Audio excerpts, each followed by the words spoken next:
You made some huge changes in those 5 years just from reading up on this in advance of this. And I know from just growing our business, as we grow to make the smallest changes, as we get bigger, it gets more and more difficult over the silliest little things like and get everyone on board. But turning that ship, I imagine you make it sound very easy when you talk about it.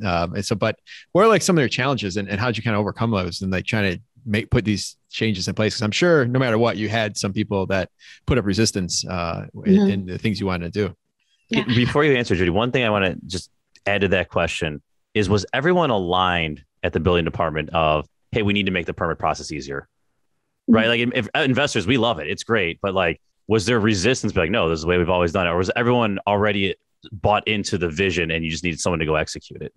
No, those are all really great questions. And so I made a big cultural change too when I was at the law department, bringing people to work in together from the different units a lot more than they were used to, right? And so I think that when you go into an organization or we have an organization and you really want it to grow, the first thing you have to do is, of course, make sure that everybody's on the same page as you, right? Because otherwise people are working against you or they have different ideas.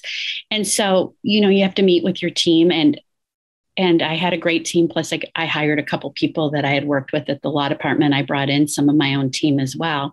And so everybody philosophically has to be on the same page as part of your executive team, right? So you have to have the same vision because they can't come to you with every single little tiny itty bitty problem, right? So you have to trust them and they have to have the confidence that you will back them up.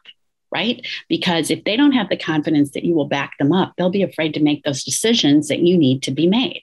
So as long as people are in the right headspace to make the decision, in other words, when you work for government, they're not taking money or they're not unduly influenced. They're really based on the facts in front of them, making the best decision possible. You have to back them up.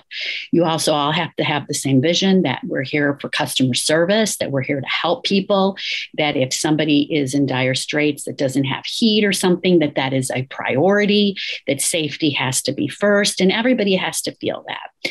I think the other thing is one of the first things I did as well was I met with a lot of the employees. I went to the employees, right?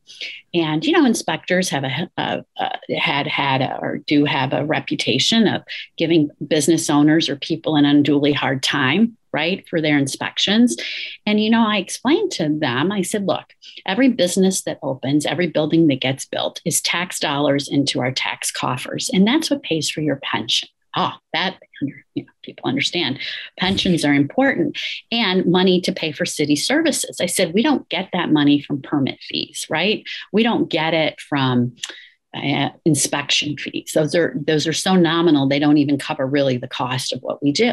I said, so you're a partner, and if a business needs a little direction or help, they don't know what to do, give it to them. You want to get them open. Right. And the other thing that used to happen when I started that I stopped was that a business would be ready to open, but they might have a couple minor things that weren't dangerous at all, just a couple minor things open, and they wouldn't be able to get their business license or certificate of occupancy or whatever they needed to open or get occupied. I said, well, we're going to stop that. So they can do an agreement that they'll have it done in 30 or 60 days and they could start. So when you start to multiply that by sales tax and real estate tax, business after business, those months add up. You could close a budget hole, right, with some of that money. So we started to do those kind of things and they liked it and they understood it, right?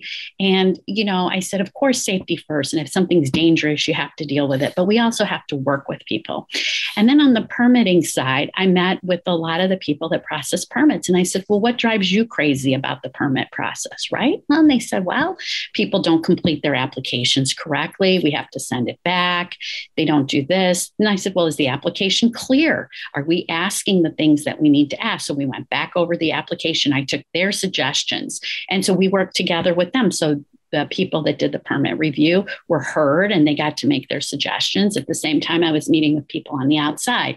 So it's really, to me, my leadership skills have always come from consensus. right? You have to hear from everybody. Everybody has to give you their input, and you have to listen, and you have to evaluate everybody and everything. And then you make a decision, and you can't be afraid of making a decision. You have to be able to make the decision, but it's a decision. And I used to tell my people, don't be afraid of disagreeing with me. Don't be afraid of telling me that I'm wrong. You have to tell me everything that I have to consider in a decision, because I'm not going to be mad if I disagree with you, but I'll be mad if I make a decision and it didn't turn out so great, and I find out, oh, so-and-so was scared to tell me, oh yeah, that might happen. Then I'll be mad. Just tell me. Just tell me. I'm not going to bite your head off. I might pout a couple minutes if you tell me I can't do something or it's not the way I want it done. I'll pout for a few minutes, and I'll sit in the corner, and then I'll come back and I'll be okay. But I'm not going to bite your head off, and I'm not going to be mad at you or anything. And that's how you have to move forward. You really can't have an ego. It's not about you. It's about the people involved and the solution that works. And I know it sounds cheesy, but it's really about making people's lives better and easier. You know, people don't have an easy time in life. You know, everyone struggles. My mother used to tell me life is hard even when it's good. And if you can make it easier, if you can solve a problem, if you can help somebody, you're going to feel better. You will feel better about yourself, and you will feel that you've accomplished something. And then it'll feed on itself, right? It'll just grow and grow. And so I think that that's kind of my leadership style, and how I was able to bring all these different groups together